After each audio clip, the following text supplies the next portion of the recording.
Okay, this is the second prep for lecture 18, and I'm just going to start with two examples of complementation and failure to complement. Again, just to make the point, and sometimes repetition is helpful. So let's see. So this is the first case. So suppose you've got, there are quite a number of genes that are required for proper wing development in flies. And I can think of three offhand different genes that have what we would call a wingless phenotype. I know there's a couple more, but I can't remember the names of them offhand. And so we're going to just imagine that there are two different strains of flies, and a lab is working on wing development. And so they've collected the strains. One was developed in a United States lab and one in a Canadian lab. And we'll just take the case that each of these labs has isolated a mutation in a different gene that contributes to wing development. And in that case, when we cross the homozygous United States mutation to the homozygous Canadian one, when we get F1, they're going to be wild type, and they will be wild type because they have one good copy of this first gene, gene number 1, and they have one good copy of gene number 2 as well. And so this is called complementation, and so long as you have one normal copy of each of those genes, flies will be wild type. Remember, these are recessive mutations. We can only do this with recessive, not dominant mutations. And chromosome or mutations that we know are on the same chromosome. Remember that if we knew that the mutations are on different chromosomes, we're not going to do a complementation test, right? Okay, so what about the second scenario? Suppose the two mutations they're not in the same place necessarily, but they're in the same gene. So the United States one is maybe up the 5' end of the gene, the Canadian one closer to the 3' end. But in any case, when one of these homologs is from each parent is passed on to the F1, they have two bad copies of that gene, and therefore they don't have the proteins needed to produce proper wings or to signal or transcribe genes that are needed for proper wing development. So we get failure to complement, and when we have failure to complement, we know that our two mutations are affecting the same gene. Okay, so I want to talk about complementation testing on a larger scale. We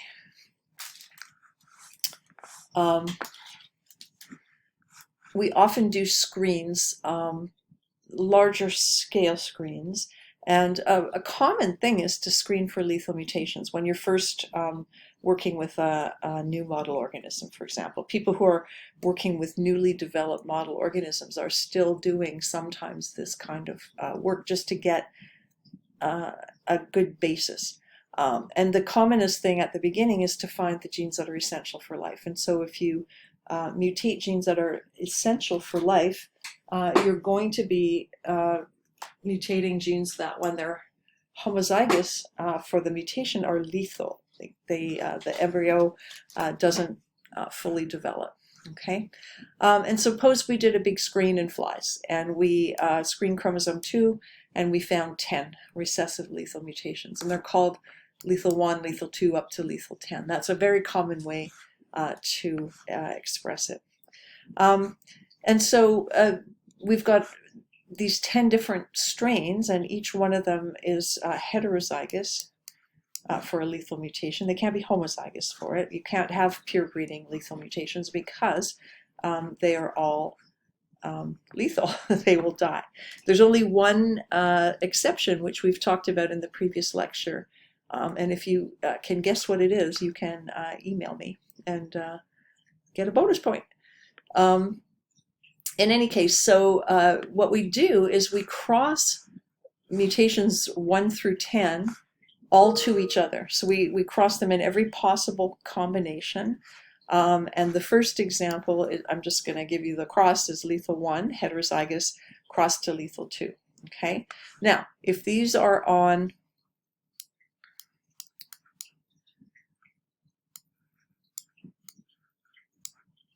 different genes,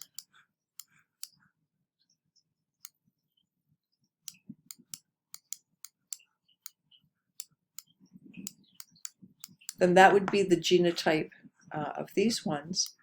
And the genotype of these ones would be wild type for lethal 1,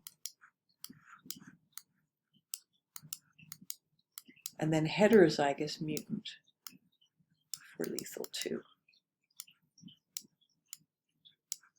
And if you want to know how we keep stocks heterozygous, then you'll have to take 302, because that's one of the things we talk about in that class. But if we were to cross these to each other, whichever combination of chromosomes the offspring inherit, all of them should be wild type, right? Because even if they inherit from this parent the chromosome that has the mutation on it for lethal 1 and the chromosome that has the mutation for lethal 2, they're still going to have complementation, right? They're still going to have wild type. So all the, the way we do this when we're dealing with what we call embryonic lethals, lethals that cause the death of the little embryo as it's developing, is we would just, have the eggs laid on a little plate, we count up how many there are, and then we see how many of those hatch into larvae and then into adults. And if it's, around, they may not all survive, but if around 100% of them reach adulthood, then we call that complementation. We know that this category is viable, and it's viable because the two are affecting different genes. But if 75% of the eggs only develop into adults, then we know that basically lethal 1 and lethal 2 are the same gene. So if we cross lethal 1 and lethal 2 like this, then 3/4 of the time you're going to have lethal 1 plus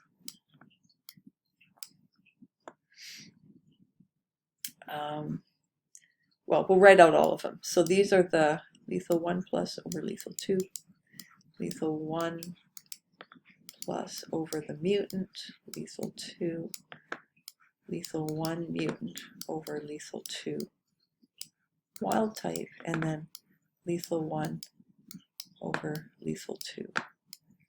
So these are equally likely, so it's 1/4 each of these. So 3/4 will have one or the other wild type allele, and 1/4 will be homozygous lethal. So if we see that like around 75% of the eggs manage to develop into adults, that tells us that there's a whole 1/4 of the progeny missing, and this must be the category. So that's the thinking behind it. And if you want to test it yourself, just ask yourself, okay, let's cross lethal 1 to lethal 3, and then write out what it would be if they were two different genes. What would you expect? And then what if it was one gene? What would you expect? And that'll help you see this. And so if we get 75% of them surviving, that means these guys are lethal, and we put in a minus in the grid that I'm going to show you. And if around 100%, sometimes it's 95, sometimes they don't all survive, but most of them should. Then that's complementation. We put a plus for growth in the table, and that means they're alleles of the same gene, and that means they're alleles of different genes. And I'm going over this a lot because the table, I don't want the table to be confusing. The way we approach it and do the mapping is quite straightforward, I think, but it's just understanding what it means is also helpful. Okay, so if we get viability when the two mutations are combined, then there's a plus, and if we get non-viability lethal 1 and lethal 6, for example, then we put in a minus. Okay, so in order we look for complementation groups when we do this kind of work. So what we do is we start with lethal 1 and we say, okay, lethal 1 doesn't complement lethal 1. That's how we isolated it. We know it's homozygous lethal. Are there any others that it fails to complement? Yes, there are. Lethal 6 and lethal 7. So we would say our first complementation group, group 1 we'll call it, is lethal 1, lethal 6, and lethal 7. Okay, that means that these are 3 different alleles that we've isolated, and this complementation group means one gene. So this is a gene. Okay, and then we go to lethal 2. So here's lethal 2. Are there any that it fails to complement with? It doesn't complement lethal 10. So that means that lethal 2 and lethal 10 are the next group. Okay, so that's then a second gene.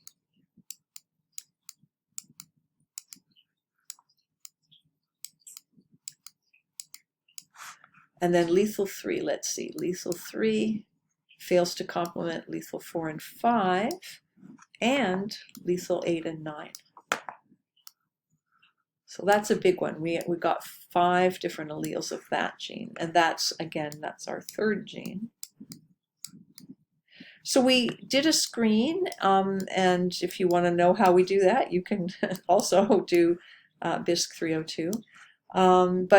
And we isolated 10 different mutations that all have the same phenotype. The embryos don't survive to hatch into larvae, but we only really identified 3 different genes because 5 of these mutations were all affecting one gene.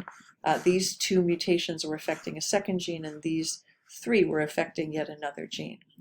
Now we would go ahead and we'd do more analysis on them and try to figure out what they do and how they function and when exactly do they die and what do the embryos look like. Those kinds of things tell us what the probable functions are. But this is really where we start with this kind of work.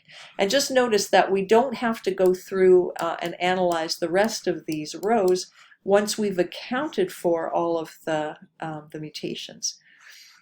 So once we know, once we've accounted for 1, 2, 3, 4, 5, 6, 7, 8, 9, and 10, we don't have to do the rest of it because we've already figured out where all these ones fit in. So a table like this can look a bit daunting, but in fact, usually after the first 3 or maybe 4 rows, you basically have counted up all of them and figured out what group they belong into. Okay, so I will I'll probably have an old exam question up for practice that you can look at. As I said, the identification of these groups is the easy part, as you can see, but being able to explain what it means, that is what we're also looking for.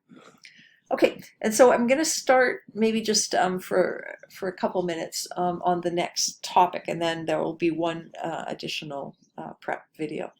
And basically, the idea is for us to start looking at genes in biochemical pathways. And we're going to look at, this is one way that genes interact. If a bunch of genes are all contributing to the same basic process, and that process is, the production of an amino acid or a vitamin or something like that. And the work was done in the 1940s, and a lot of work was done with fungi, because fungi are eukaryotes, but they're small. They reproduce through spores and so on. You can make tons of them in small spaces. They don't cost much to grow. And a huge amount of early genetic work on both this kind of stuff, biochemical genetics, as well as sort of how crossing over occurs and some other things, have actually used this kind of organism. And so the idea is you grow them in these little tubes of media. They're called slant tubes because they're grown on a slight slant. And you can just hit them with X-rays and create a bunch of mutations. You cross them with wild type. You allow them to go through meiosis. And each one produces each cell that has these produces 8 spores, each of which could have a mutation. And then you put one spore into each of the little tubes and test each individual um, and make a stock of it, and then you test it. And you grow them on what is called complete medium. You provide not just sugars and ions and a matrix, the gel that they grow on, but you provide all the amino acids and nucleotides and things like that, and vitamins and so on that they need. And then you look for ones that are mutated. The mutants, they were looking for auxotrophic mutants. These are ones that can't make some substance, an amino acid, a vitamin, etc., for themselves, and they use them to piece together biochemical pathways. Okay, and these are the terms you need to know. A prototroph is an organism that can make all of the vitamins and amino acids and other substances that it needs for viability. So it's not lacking in anything. And a prototroph can grow on minimal media. Minimal media is like agar, which is a gel-like substance. You've got a bit of carbon source, some kind of sugar, and some salts, essential elements, magnesium and nitrogen and so on, the kinds of things the fungus would normally pull out of the soil, because that's where these organisms normally grow. Auxotrophs are organisms that can make all the materials they need. So there's something, they have at least one mutation, and that mutation prevents them from being able to make the vitamin or the amino acid, etc. And auxotrophs cannot grow on minimal media because the minimal media isn't providing them the thing that's missing. But if you put them on a supplemented media, a full media has minimal media plus all the nutrients and amino acids that they might need. But you can also supplement with just a subset of these. And that's how you tease out exactly what kind of mutations you've made. And I'm going to stop here. This introduces you to the organism that we're going to be looking at and the basic terminology. And then we'll look at how one such mutation was identified, and then talk about how it was analyzed further.